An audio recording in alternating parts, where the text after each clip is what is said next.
Breaking news చూస్తున్నాం. సుప్రీంకోర్టులో నటుడు మోహన్ బాబుకి బిగ్ రిలీఫ్ దొరికింది. మీడియా ప్రతినిధులపైన మోహన్ బాబు దాడి ఘటన పైన సుప్రీంకోర్టు విచారణ జరిపింది. ఈ విచారణ పూర్తయ్యే వరకు ఎటువంటి చర్యలు తీసుకోవద్దని ఆదేశించింది. 4 వారాల కేసు వాయిదా వేసింది సుప్రీంకోర్టు. 3 వారాల్లో కౌంటర్ దాఖలు చేయాలని ప్రతివాదులకు నోటీసులు జారీ చేసింది.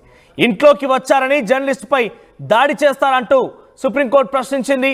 మోహన్ బాబు తరపున లాయర్ ముకుల్ రోహత్గి వాదన వినిపించారు. నష్టపరిహారం చెల్లించేందుకు సిద్ధంగా ఉన్నామన్నారు మోహన్ బాబు. మొత్తం మీద సుప్రీంకోర్టు ఈరోజు మోహన్ బాబు కేసును విచారణ జరిపింది. 4 వారాలకి వాయిదా వేసింది. 3 వారాల్లోగా కౌంటర్ దాఖలు చేయాలని చెప్పి ప్రతివాదులకి ఆదేశాలు జారీ చేస్తూనే మోహన్ బాబుని అప్పటి వరకు చర్యలు తీసుకోకూడదు, మోహన్ బాబు పైన అరెస్ట్ చేయకూడదంటూ ఒక ఆదేశాన్ని ఇచ్చింది. సో మొత్తం మీద ఒక బిగ్ రిలీఫ్ అని చెప్పుకోవచ్చు మోహన్ బాబు విషయంలో. మీ అందరికీ తెలుసు మోహన్ బాబు ఇంట రచ్చ జరిగింది. మోహన్ బాబు మంచు వారి కుటుంబం రోడ్డుకి ఎక్కింది. మంచు మనోజ్ మోహన్ బాబు విషయంలో మధ్య ఎటువంటి వాగ్వాదం జరిగింది, ఎటువంటి గొడవలు జరిగాయో చూసాం. ఆస్తులకు సంబంధించి వ్యవహారం ఒక్కసారిగా రచ్చకెక్కి పరస్పరంగా ఒకరిపై ఒకరు వాదోపాదాలని కాకుండా చేతుల వరకు కూడా దారితీస్తున్నట్టుగా మనం చూసాం. ఈ నేపథ్యంలో జల్పల్లి ఫామ్ హౌస్ లో మంచు మనోజ్ గేట్ తన్నుకొని తన కుటుంబీకులు లోపలే ఉన్నారు, తన బిడ్డ లోపలే ఉంది, నేను తీసుకొచ్చేందుకు వెళ్తున్నానంటూ గేట్లను తోసేసి లోపలికి వెళ్ళేటువంటి ప్రయత్నం చేసిన నేపథ్యం. తనతో పాటుగా కొంతమంది జర్నలిస్టులు కూడా లోపలికి వెళ్ళిపోయారు. అంతలోనే లోపలటువంటి మోహన్ బాబు బయటికి దూసుకువచ్చి ఒక జర్నలిస్ట్ పైన ఆ మైక్ తీసుకొని చాలా బలంగా కొట్టాడు. దీంతో ఆ జర్నలిస్ట్కి చాలా తీవ్రంగా గాయాలై ఆసుపత్రి పాలైపోయారు. ఆ కేసు పైన ప్రస్తుతం మోహన్ బాబు పైన అటెంప్టెడ్ టు మర్డర్ కేసు నమోదైంది. ఈ విషయంలో హైకోర్టానికి కొంత సానుకూలంగా తీర్పుని వెళ్ళకపోయింది. దీంతో సుప్రీంకోర్టును ఆశ్రయించారు. సుప్రీంకోర్టుకు వెళ్ళి ఈరోజు విచారణ జరిపిన సుప్రీంకోర్టు ఆయనకు ఈ విషయంలో ఒక తదుపరి తీర్పు వచ్చేంత వరకు, విచారణ జరిగేంత వరకు ఆయనకిపై ఎటువంటి చర్యలు తీసుకోకూడదంటూ కూడా సుప్రీంకోర్టు ఆదేశించింది. ఇంకోవైపుగా సుప్రీంకోర్టు మరొక సంచలన వ్యాఖ్యలు కూడా చేసింది. జర్నలిస్టు లోపలికి వస్తే జర్నలిస్ట్ ఇంటి లోపలికి వచ్చారని చెప్పి దాడి చేస్తారా అంటూ కూడా మోహన్ బాబుని క్వశ్చన్ చేసింది సుప్రీంకోర్టు. సో 3 వారాల్లోగా కౌంటర్ దాఖలు చేయాలని ప్రతివాదులకు ఆదేశాలు జారీ చేస్తూనే 4 వారాల తర్వాత విచారణ చేపడతానని చెప్పి ఈ విషయంలో తీర్పునిచ్చింది సుప్రీంకోర్టు. దీంతో బిగ్ రిలీఫ్ దొరికింది మోహన్ బాబుకి. తీర్పు వచ్చేంత వరకు, విచారణ జరిగేంత వరకు కూడా మోహన్ బాబుని arrest చేయకూడదంటూ supreme court తెలపడంతో Mohan Babu arrest చేసే అవకాశం లేదు. 4 వారాలను కేసు వాయిదా వేస్తూ సుప్రీంకోర్టు ఈ విషయాన్ని వెల్లడించింది. మరిన్ని అప్డేట్స్ గోపి అందిస్తారు. గోపి, మోహన్ బాబు విషయంలో సుప్రీంకోర్టు ఇచ్చినటువంటి తీర్పు పైన మోహన్ బాబు రియాక్షన్స్ ఏంటి? సుప్రీంకోర్టు ఇంకా మోహన్ బాబు పైన ఎటువంటి కీలక వ్యాఖ్యలు చేసింది?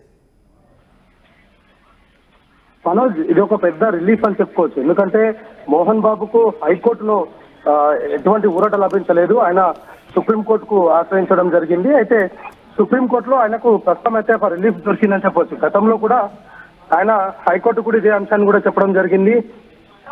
ఇప్పుడు ప్రస్తుతం ఇంట్లోకి వచ్చినంత మాత్రాన జర్నలిస్టులపై దాడి చేస్తారంటూ కూడా సుప్రీంకోర్టు ఆయనను మందలించడం జరిగింది. అయితే నష్టపరిహారం చెల్లిస్తానంటూ కూడా ధర్మాసనానికి చెప్పడం జరిగింది. అయితే నష్టపరిహారం కావాలా, జైలుకు పంపాలా అంటూ కూడా ధర్మాసనం అభిప్రాయపడడం జరిగింది. అయితే ఇందులో 4 వారాలకు ఈ కేసును సుప్రీంకోర్టు వాయిదా వేసింది. అయితే ప్రతివాదులు దాఖలు చేసిన కౌంటర్లో అన్ని విషయాలను కూడా స్పష్టం చేయాలంటూ కూడా సుప్రీంకోర్టు ఆదేశించడం జరిగింది. జడ్జిమెంట్ ఇస్తామంటూ కూడా తదుపరి విచారణ డేట్ లో జడ్జిమెంట్ ఇస్తామంటూ కూడా ధర్మాసనం తన అభిప్రాయాన్ని వ్యక్తం చేయడం జరిగింది. అయితే ముకుల్ రోహిత్కి మోహన్ బాబు తరఫున వాదనలు వినిపించాడు. తన కొడుకుతోటి ఉన్న గొడవల సందర్భంగా ఈ యొక్క ఘటన జరిగింది. కుటుంబంలో ఉన్న కలహాలకు నేను ఈ 76 ఏళ్ల వయసులో కావాలని నేను ఈ దాడి చేయలేదు, కావాలంటే నష్టపరిహారం కూడా చెల్లిస్తానంటూ కూడా చెప్పడం జరిగింది. అయితే ఓ టీవీ ఛానల్ కు సంబంధించిన జర్నలిస్ట్ పైన జరిగిన దాడి పైన ఆయన పైన పాడిచేరి పోలీస్ స్టేషన్ లో అటెంప్ట్ మర్డర్ కేసు నమోదవడం జరిగింది. ఆ తర్వాత అదే రోజు ఆయన అనారోగ్యంతో ఆసుపత్రిలో కూడా అడ్మిట్ అవ్వడం జరిగింది. ఆ తర్వాత ఆయన హాస్పిటల్ నుంచి డిశ్చార్జ్ అయిన తర్వాత కూడా ఆయన హైకోర్టును ఆశ్రయించారు. జర్నలిస్టును కలిసి క్షమాపణ చెప్పడంతో పాటు ఆయన హైకోర్టును ఆశ్రయించడం జరిగింది. ఈ కేసులో తను పొరపాటున తప్పు చేశానంటూ కూడా ఆయన చెప్పడం జరిగింది. దానికి సంబంధించిన కాంపన్సేషన్ కూడా చెల్లించేందుకు సిద్ధంగా ఉన్నానంటూ కూడా అప్పట్లోనే మోహన్ బాబు చెప్పడం జరిగింది. అయితే ఈ రోజు సుప్రీంకోర్టులో సుదీర్ఘ వాదనలు విన్న తర్వాత ధర్మాసనం ఈ అభిప్రాయాన్ని వ్యక్తం చేయడం జరిగింది. 4 వారాల్లో మరొకమారు ఈ యొక్క పిటిషన్ కి సంబంధించి విచారణ కొనసాగుతుంది. ఆ తర్వాత అదే రోజు దానికి సంబంధించిన జడ్జిమెంట్ కూడా ఇస్తామని చెప్పారు. అయితే అప్పటి వరకు కూడా ఆయనను అరెస్టు చేయొద్దంటూ కూడా మోహన్ బాబుకు కొంత రిలీఫ్ అయితే సుప్రీంకోర్టు ఇవ్వడం జరిగింది. మనోజ్, రైట్ గోపి. సో నటుడు మోహన్ బాబుకి బిగ్ రిలీఫ్ దొరికింది. సుప్రీంకోర్టును ఆశ్రయించారు మోహన్ బాబు. ఈ రోజు విచారణ జరిపినటువంటి సుప్రీంకోర్టు తదుపరి ఆదేశాల వరకు, తదుపరి విచారణ వరకు మోహన్ బాబు ఎటువంటి చర్యలు తీసుకోకూడదంటూ కూడా ఆదేశించింది. మరోవైపు మోహన్ బాబు పైన కీలక వ్యాఖ్యలు చేసింది. ఇంటి లోపలికి జర్నలిస్ట్ వచ్చారని చెప్పి రకంగా దాడి చేస్తారా అంటూ కూడా క్వశ్చన్ చేసింది. మోహన్ బాబు పైన ఆగ్రహం వెళ్ళగక్కింది. ఇక మోహన్ బాబు తరపున advocate lawyer Mukul Rohatgi senior advocate ఆయన వాదనలు వినిపించారు. సో 4 వారాలుగా ఈ కేసుకు సంబంధించి విచారణ వాయిదా వేస్తూ 3 వారాల్లోగా ప్రతివాదుల్ని కౌంటర్ దాఖలు చేయాల్సిందిగా ఆదేశించింది.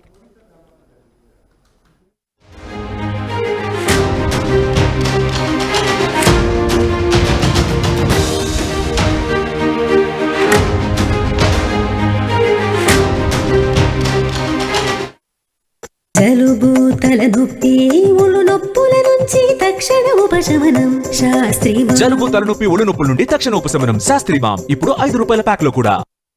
RTV యాప్ వార్తల్ని క్షణాల్లో చదివే అవకాశం ఉంటుంది. ఒక న్యూస్ పేపర్, ఒక టెలివిజన్ ఛానల్ మీ చేతుల్లో ఎప్పుడూ ఉంటాయి.